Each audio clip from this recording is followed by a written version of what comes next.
Hello students, welcome to Physics Wallah. So ಈ ವಿಡಿಯೋಲ್ಲಿ ಈ ಕೊಟ್ಟಿರುವ ಅಪ್ಲಿಕೇಶನ್ ಆಫ್ ಇಂಟಿಗ್ರಲ್ ಟಾಪಿಕಿಂದ ಏನು ಕ್ವಶನ್ ಇದೆ, ನಾವು ಯಾವ ರೀತಿ ಸಾಲ್ವ್ ಮಾಡಬಹುದು ಅಂತ ಈ ವಿಡಿಯೋಲ್ಲಿ ಅರ್ಥ ಮಾಡಿಕೊಳ್ಳೋಣ. ಸೊ ಕ್ವಶನ್ ಏನು ಹೇಳ್ತಿದೆ ನೋಡಿ, the area of the region bounded by the curve y equal to X square and the line y equal to 16 is okay.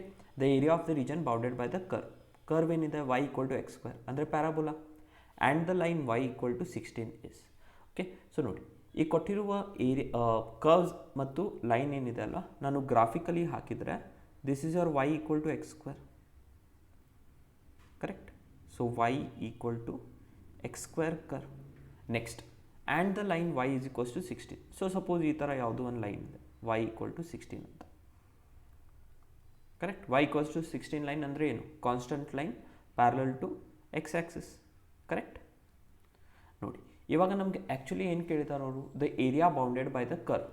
This is your curve y equal to X square ಮತ್ತು line. So this is the area we need to find, correct ಅಲ್ವಾ?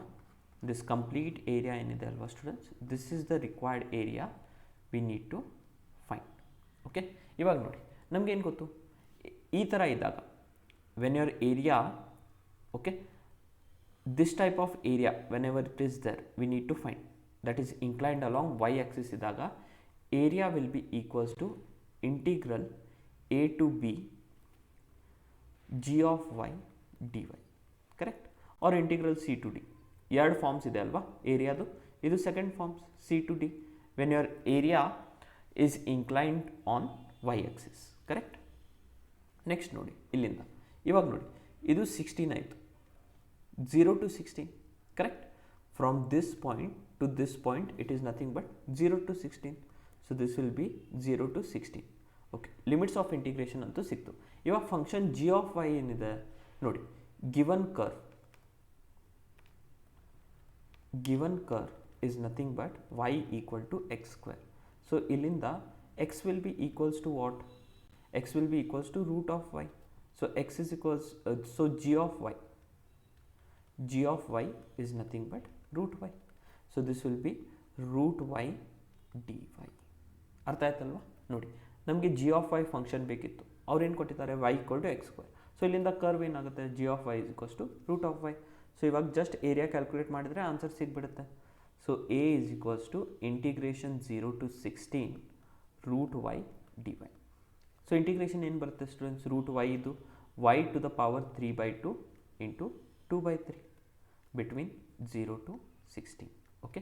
ಇವಾಗ just limit substitute ಮಾಡಿ, ಇಲ್ಲಿ ನೋಡಿ ಏನಾಗುತ್ತೆ ಅಂತ, 2/3 as it is, upper limit substitute ಮಾಡಿದರೆ it will be nothing but 16 to the power 3/2 minus 0. ಇವಾಗ ನೋಡಿ ಕೇರ್ಫುಲಿ ಅಬ್ಸರ್ವ್ ಮಾಡಿ, 2/3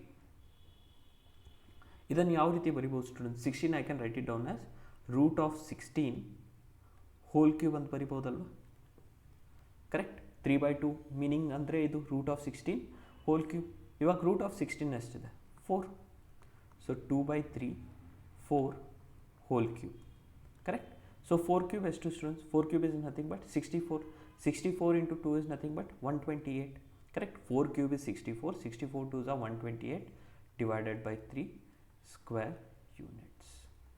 ಇದು actually the area bounded by this region. ಈ ಏರಿಯಾ ಏನಿದೆ ಅಲ್ವಾ, this is nothing but 128/3 square units, okay. ಅರ್ಥ ಆಯ್ತಲ್ವಾ?